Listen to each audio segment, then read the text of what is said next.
Mukunda jewellers grand opening July 11న సోమాజిగూడలో first ever factory outlet.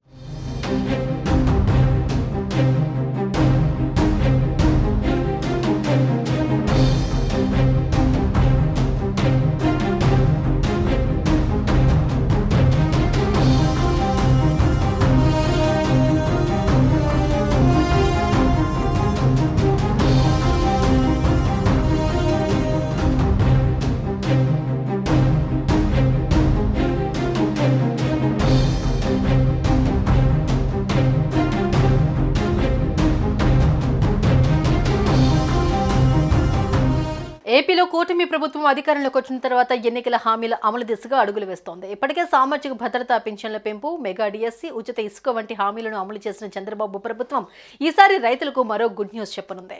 Super 6 హామీల్లో భాగంగా అన్నదాత సుఖీభవ పేరిట రైతులకు ఏటా 20,000 చొప్పున పెట్టుబడి సాయం అందిస్తామని అప్పట్లో ప్రకటించారు. ప్రభుత్వం ఏర్పాటైన నేపథ్యంలో హామీల అమలుపై కసరత్తు ప్రారంభించిన టీడీపీ అన్నదాత సుఖీభవ పథకం అమలుపైన ఫోకస్ పెట్టినట్లు తెలుస్తోంది.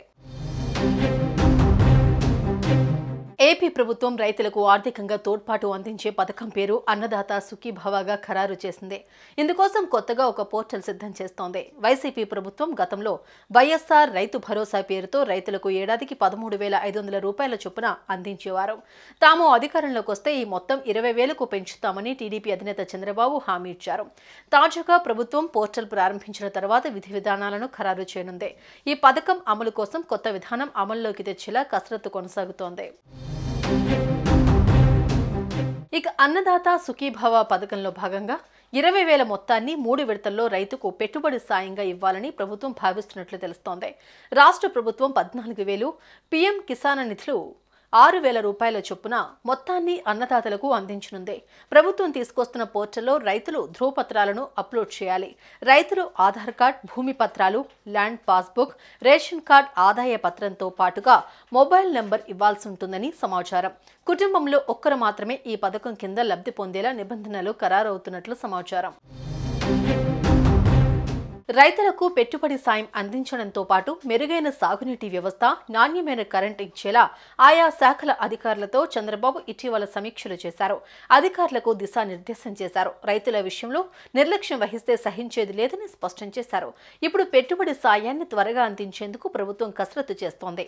త్వరలోనే విధి విధానాలు రెడీ చేసి అర్హులను ఎంపిక చేసి మనీ ఇస్తుందని తెలిసిందే. అయితే అర్హుల ఎంపిక ప్రక్రియ ఆలస్యం అవుతుందా అనే అనుమానం కలుగుతోంది. ఇందుకు ఎంత టైం పడుతుందనేది పెద్ద ప్రశ్న. ఇక ఈ పథకం అమలుపై విధి విధానాలు కూడా ప్రభుత్వం త్వరలోనే ఖరారు చేయనుంది. కుటుంబంలో ఒకరికి ఈ పథకం కింద లబ్ధి పొందేలా నిబంధనలు ఉండనున్నట్లు తెలుస్తోంది.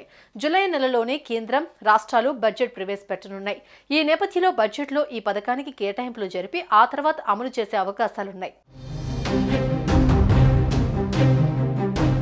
సుమన్ టీవీలో మీ పర్సనల్ అండ్ బిజినెస్ ప్రమోషన్స్ కోసం కింది నెంబర్కి కాంటాక్ట్ చేయండి.